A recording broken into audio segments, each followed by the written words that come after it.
Formula maths की बात करते हैं जी। फॉर्मूला मैथ्स हम लेते किसके लिए हैं? वो वाले कंपाउंड्स जो हमारे पास आयनिक होते हैं ना।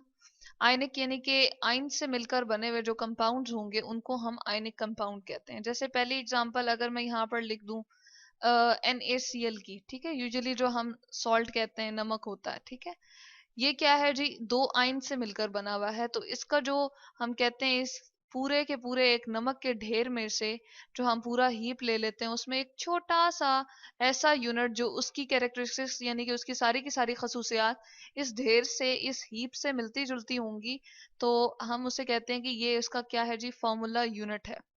और इसी को डिस्क्राइब करने का, लिखने का तरीका जो होता है वो ये होता है कि हम इसका एक पॉजिटिव आइन और एक इसका नेगेटिव आइन लिख देते हैं। और फिर ये इसका क्या होता है जी? ये इसका फॉर्मूला होता है। यानी कि नमक को रिप्रेजेंट करने का, नमक का अगर फॉर्मूला हमने लिखना होगा तो हम क्या लिखते हैं जी? NaCl। और ये क्या है? एक आयनिक कंपाउंड है। तो हम कहते हैं ये जो छोटा वाला क्रिस्टल, ये छोटा वाला जो यूनिट होता है उसको फॉर्मूला यूनिट कहते हैं।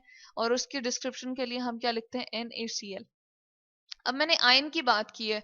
कुछ एटम्स के पास ये एबिलिटी होती है, कुछ एलिमेंट्स इस तरह के होते हैं कि वो अपने आखिरी वाले शेल में से इलेक्ट्रॉन को निकाल देते हैं और क्या हो जाते हैं जी? पॉजिटिव आयन में कन्वर्ट हो जाते हैं। तो ये ज्यादातर एबिलिटी जो होती है वो मेटल्स में होती है। और जो आपके प्रोडिक्ट टेबल में एक ऐसा टेबल जिसके अंदर एलिमेंट्स को हमने अरेंज करके रखा हुआ है, उन सब में मेटल्स जो होती हैं वो लेफ्ट साइड पर होती हैं। तो उनके पास एबिलिटी क्या होती है कि वो इलेक्ट्रॉन को अपने आखिरी शेल में से निकाल देती हैं और पॉजिटिव आयन में तब्दील हो जाती हैं, ठीक है।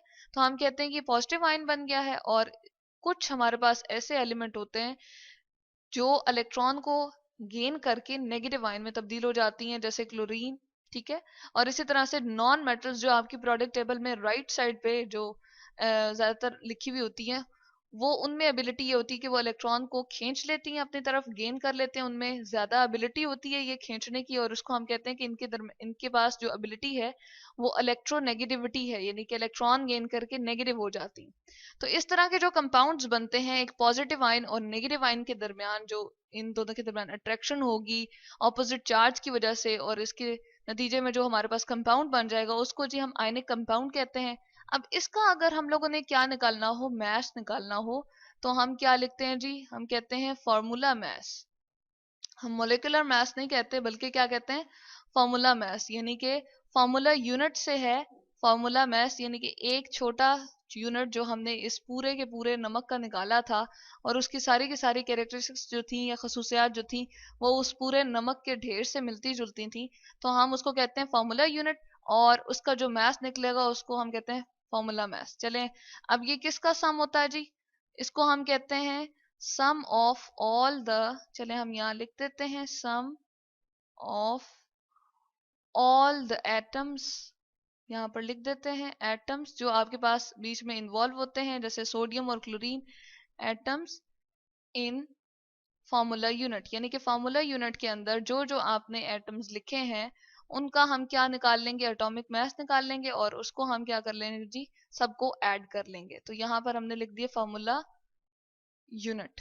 चले, इसके बाद हम अगर NaCl की ही बात करें तो हम फॉर्मूला मैस लिख देते हैं, फॉर्मूला मैस ऑफ NaCl। क्योंकि हमारे पास ये क्या है? आयनिक कंपाउंड है और इसका हम फॉर्मूला यूनिट लेते हैं। तो और मैस जब इसका निकालना चाहेंगे तो फॉर्मूला मैस ऑफ NaCl। तो सोडियम का एक हम कहेंगे कि एटॉमिक मैस, ये किस किस का सम होता है जी? एटॉमिक मैस ऑफ सोडियम पहले निकाल लेंगे। सोडियम के लिए हमने सिंबल क्या लिख दिया जी? Na।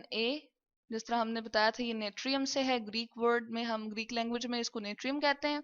और इसके साथ हम सम कर देंगे किसका, या ऐड कर देंगे एटॉमिक मैस ऑफ, जो आपके पास दूसरा कौन सा एटम है जी? क्लोरीन है, तो हमने यहाँ पर Cl लिख दिया। अब जब सोडियम का हमने प्रोटॉन और इलेक्ट्रॉन की तादाद को गिना तो वो कितना जी एटॉमिक मास उसका बन रहा था? वो था 23 AMU, ठीक है। एटॉमिक मास यूनिट यहाँ पर हम लिख रहे हैं, एटम्स के मास को डिस्क्राइब करने के लिए जो हम यूनिट लेते हैं जी वो AMU है। जिस तरह हम हर एक किसी भी चीज के मास को डिस्क्राइब करने के लिए, जिस तरह हमारे पास कोई अगर है, या किसी और चीज को भी हम मापने के लिए जो यूनिट्स होते हैं वो इस्तेमाल करते हैं। जिस तरह अगर पानी को हमने लेना हो तो हम कहते हैं 4 लीटर पानी है या 5 लीटर पानी है। इसी तरह से हम किसी अगर आटा वगैरह लेकर आते हैं या चीनी, तो हम किलोग्राम्स में उसको मेजर करते हैं। इस तरह से एटम्स के मैसेज को अगर मेजर करना हो ना, तो हम एटॉमिक मास यूनिट यूज करते हैं। अब क्लोरीन का एटॉमिक मास जो था वो कितना जी, इलेक्ट्रॉन और सॉरी उसके प्रोटॉन और न्यूट्रॉन को हमने गिना तो वो कितना आ रहे थे, 35.5 AMU आ रहे थे। ठीक है, इस तरह से इसका मास हमने फाइंड कर लिया और इसका मास। तो यहाँ पर 23 जो हमने लिखा था ये एटॉमिक मास था जी, इसके प्रोटॉन प्लस इसके न्यूट्रॉन जो न्यूक्लियस में प्रेजेंट होते हैं। और इसी तरह से एटॉमिक मास ऑफ क्लोरीन अगर निकालना होगा तो वो क्या हो गया, उसके प्रोटॉन और न्यूट्रॉन जो उसके न्यूक्लियस में होते हैं उससे क्या निकला थी, 35.5 AMU।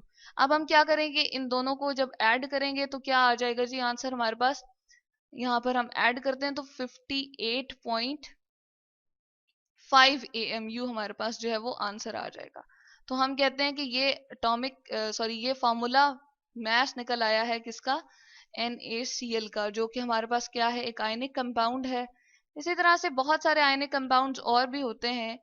हर वो कंपाउंड जो आयन से, दो मुख्तलिफ आयन से मिलकर बना होता है, एक पॉजिटिव आयन होगा और एक नेगेटिव आयन होगा, उसको हम आयनिक कंपाउंड कहते हैं। और उनका छोटे से छोटा यूनिट जो उसकी सारी की सारी डिस्क्रिप्शन बता रहा हो, यानी कि उसके बारे में सारी की सारी इंफॉर्मेशन को बताए, उसको हम कहते हैं जी फार्मूला यूनिट। और उस फार्मूला यूनिट का जब हम मैथ निकालेंगे तो उसको हम कहते हैं जी फार्मूला मैथ, जो कि हमने यहाँ पर NaCl का निकाल दिया।